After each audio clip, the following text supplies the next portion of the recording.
demonstrate 3 different kinds of plates in this experiment, and I'll explain them as I said I would.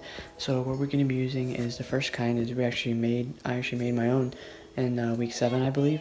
And so I used the chicken bouillon in order to create a great culture medium to grow the bacterium in this week's lab. The next ones that we're going to be using are tryptic soy agar plates, or the TSA plates, and so that medium is excellent for growing any kind of bacteria on the plate itself. The last kind is actually KSM plates, and what KSM stands for is kitchen sink medium, and they were actually grown by the Hom lab, which is Dr. Hom's lab, and they were specifically targeting the algae and cyanobacteria. And so I'll be plating it also on the KSM plates in order to see if there are any cyanobacteria or algae that actually grow around my house. This is going to be a very interesting experiment because I'll be able to see the different kinds of bacteriums and how many bacteriums actually grow in my house, which is kind of scary, but you know, it's very important to know what's going on. Alright guys, as you can see, I have spotted all 3 of the ways that Dr. Hom wanted me to, and so this was after rubbing for around 2 to 3 minutes around the house, as well as this one. But this is the TSA plate, and this is my thumb, pointer, and middle finger of the right hand. This is the homemade plate of my left hand, the thumb, pointer, and middle finger. But this was after I'd rubbed it around the house and it was unwashed. This, on the other hand, was the same thumb, pointer, and middle finger, but I actually washed my hands for 30 seconds, making sure to get all the soap on my hands, my fingernails, everything.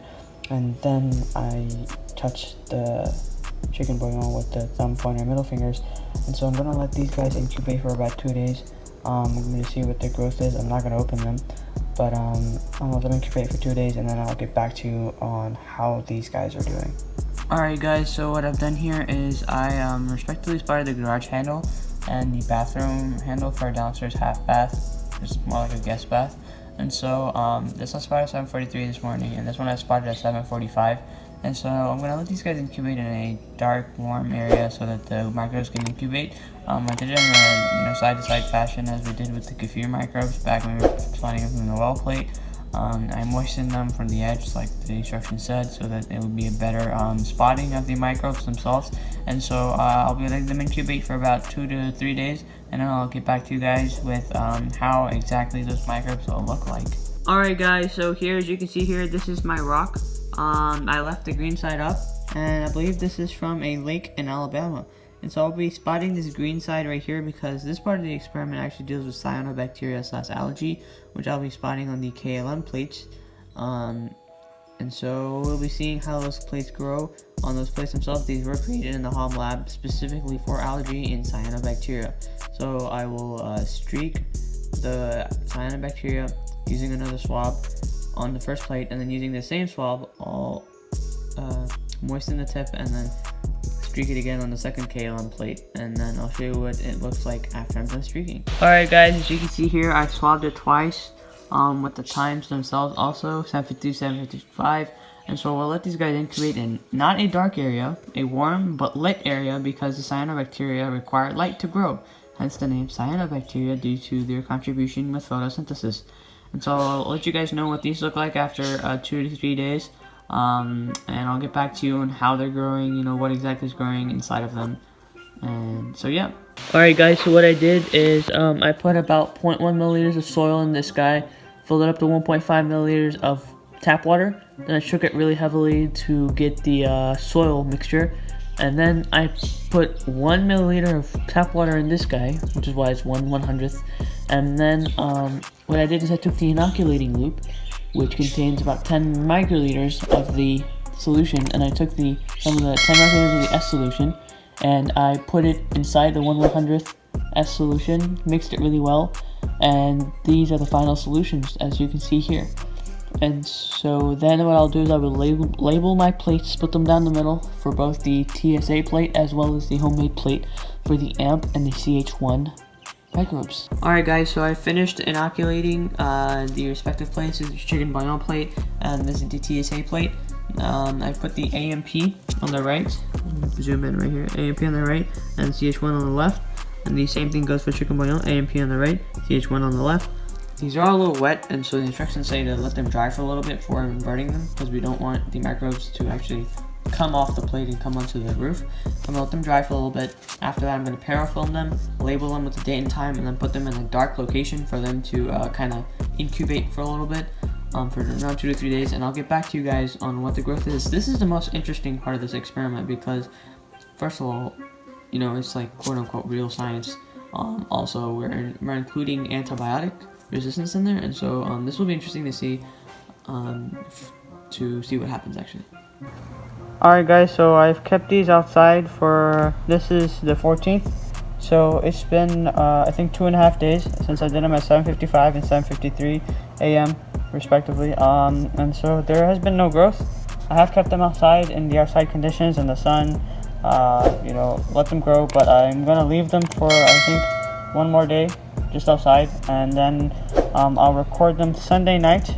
I'll send actually Monday morning, and I'll show you guys what they look like. If there's any growth, that's great. If not, oh well, that's science.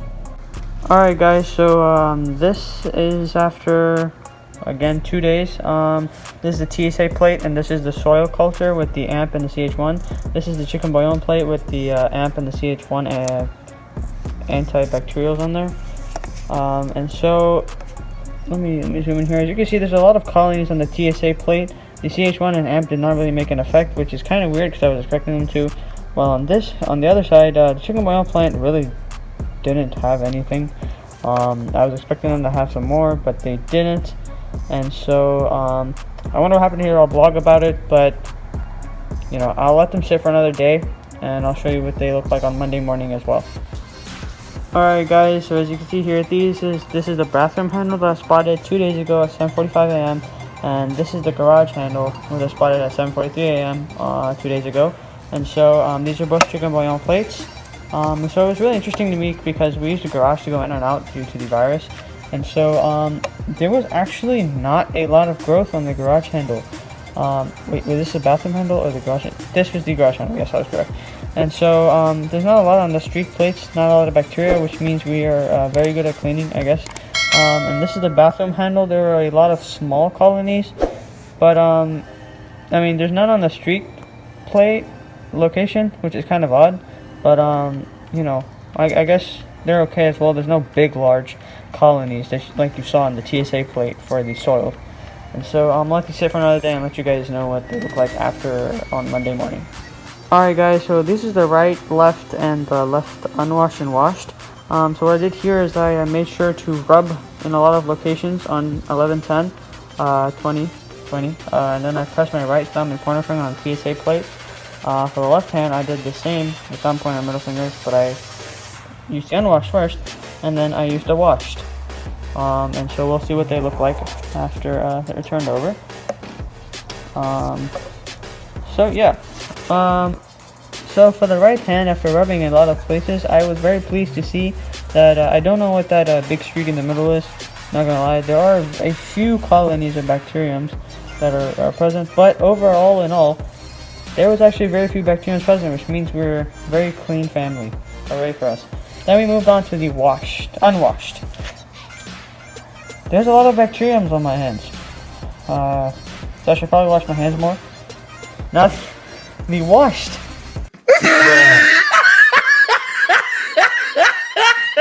I severely doubt that my hand washing is this bad because, you know, I washed my hands using soap and water.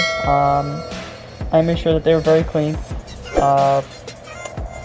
It's kind of embarrassing, but you know, I'll let them sit for another day or two and see what happens. But I'm pretty sure this is not because of my hands. Alright guys, so I finished this week's lab. And so the first part of the experiment included actually the finger part of the experiment. So what I did is I, you know, rubbed my hands around the house, and I spotted my right hand, these 3 fingers, the pointer, middle, and thumb, and the left hand, pointer, finger, and thumb, the right hand on the TSA plate, the left hand on the homemade chicken bouillon plate, and then I washed my hands and I spotted my left hand on another chicken bouillon plate. So the right hand didn't have a lot of microbes, which was excellent. The left hand didn't have as many either. The left hand, after washing, however, had kind of a fungal bloom of sorts, and so I believe that may be from the bathroom itself, you know, picked up due to water. You know, any place where there's water, there might be some fungus. So I'll definitely check that out. The second one that we did was the fomite streaking. It is from the guest bathroom handle and then the garage handle. And so the garage handle didn't have as many germs, which is excellent because we use that to leave in and out of the house almost every day. And the bathroom handle, however, was a little bit more germy, and so I'll make sure to clean that. It may be from the water, like I said, water may be on the handle, hands might be wet, that sort of thing. The rock spotting for the algae and cyanobacteria. I didn't get anything, which may be due to the fact that I didn't spot enough algae or cyanobacteria from the rock onto the KSM plates. But it may be also I just didn't spot any algae or cyanobacteria from the sterile cotton tip swab. So I guess I'll leave them out and see if there's any growth later, but up to now I didn't see any growth. The last part of the experiment dealt with the soil streaking on the TSA and homemade chicken bouillon plates. So what I did is I used the two. I streaked the 1/100th using the kappa using the glass beads, and then I split on the back I labeled and split the different plates in half, one for the AMP antimicrobial, one for the CH1 antimicrobial. And so as you can see, there was a 1-to-3 relationship. One of them had 3 millimeters of zone of inhibition, the other one had a 1 millimeter zone of inhibition. But what was interesting was the one that had the 1 millimeter zone of inhibition actually had a 30 number on there, while the one that had a 3 millimeter zone of inhibition had a number 10 on there, which may lead to their concentrations.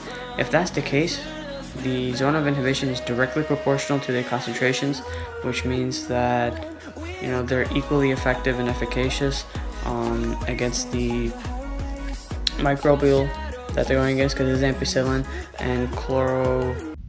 Dang, I'm actually dumb. Something. And so they're interchangeably used. They're pretty common antimicrobials. So this concludes this week's lab. This is the last week I will be doing a lab video because it is the end of the semester. Next week's lab is simply just talking about the Winograsky columns we made back in I think week 2 or 3, and so they've been sitting there for 10 weeks. So thank you so much for watching. I really appreciate it. If you have any questions, let me know.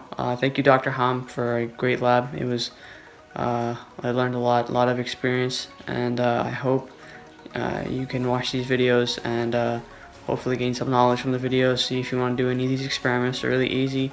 The lab materials aren't that hard to get, and so for right now I'm done. Thank you so much for watching, and I'll see you guys next video.